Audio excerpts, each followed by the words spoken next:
Salut, les 3 premiers matchs de cette 35e journée qui a commencé avec la victoire pénible du Racing Club de Lens sur Reims, avec l'ouverture du score par Balogun sur un penalty qui a valu l'expulsion logique de Danso, puisqu'il a poussé Mounetsi alors que celui-ci était en position de marquer. Et Lens qui a égalisé sur un penalty de Frankowski pour une faute absolument inutile, qui a permis aux Lensois de revenir dans le match et qui ont gagné ce match grâce à un très joli but de Seko Fofana avec des dribbles, une belle infiltration et une frappe pour une fois pas enroulée au deuxième poteau. Mais pendant le début du match, les Rémois avaient une tactique qui a beaucoup gêné les Lensois, qui ont eu certainement aussi la pression qui commence à monter, parce que on s'approche de la fin et que la lutte pour cette deuxième place bat son plein avec l'OM. Toujours est-il que maintenant ils ont 5 points d'avance sur Marseille, même s'ils n'en auront plus que 2 dimanche, puisque Marseille va mettre une trempe à Angers, évidemment. Voilà. Dans la journée, j'ai fait un petit tweet pas spécialement méchant pour dire que la rivalité Lens-Marseille, qui est inexistante, battait son plein et que c'était formidable. Du coup, les Marseillais ne parlaient plus de Paris. Et je me suis pris un torrent de haine mais incroyable, à base de va en prison le violeur. Voilà, quoi. Ça faisait longtemps que je n'avais pas bloqué 100 Marseillais dans une journée. Voilà, ça m'a rajeuni. Mais bon, s'ils savaient comme je les méprise, ça leur donnerait une idée de l'infini. Fin de la parenthèse.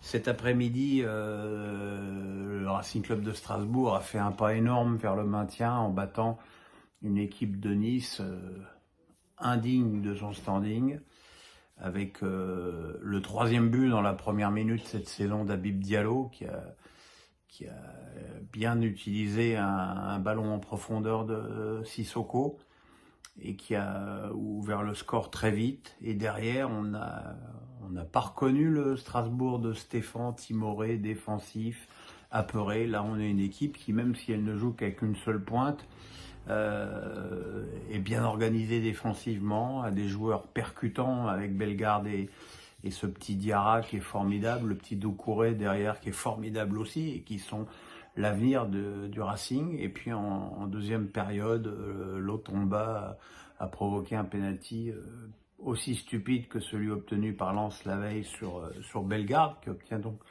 son 2e penalty en 2 matchs, penalty transformé par Diallo, qui en est à 20 buts. Comme quoi Marc Keller a été bien inspiré de refuser 12 millions de la Salernitana en début de saison. Voilà, quand on dit que Marc Keller est radin, voilà. S'il était radin, il l'aurait vendu et Strasbourg serait certainement beaucoup moins bien classé aujourd'hui. La prochaine journée, Strasbourg va à 3 et je pense que en cas de victoire dans l'Aube, la messe sera dite pour des Strasbourgeois qui, de toute façon, depuis quelques matchs, n'ont plus du tout un comportement d'une équipe qui joue le maintien. Et puis ce soir, au Parc, le PSG a atomisé quasiment en trottinant une équipe d'Ajaccio qui n'est plus là, ni dans les têtes, ni dans les jambes. 5-0 avec des buts de Ruiz, d'Hakimi, un doublé d'Mbappé et un but de Youssouf contre son camp sur un tir de Marquinhos. Un match sans grand intérêt et sans histoire, si ce n'est qu'évidemment Paris avec 6 points d'avance plus une différence de but qui en plus s'est accrue de 5 buts ce soir à 3 journées de la fin. Est quasiment champion, et je pense qu'en cas de victoire à Auxerre le week-end prochain, là aussi la messe sera dite 2 fois.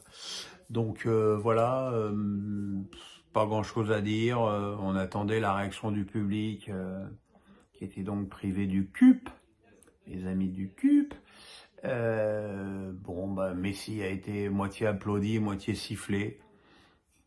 Moi, j'avoue que on sait qu'il va partir, il reste plus que 4 matchs. On pourrait au moins profiter de ces 4 derniers matchs pour le mettre dans des jolies conditions pour mieux finir.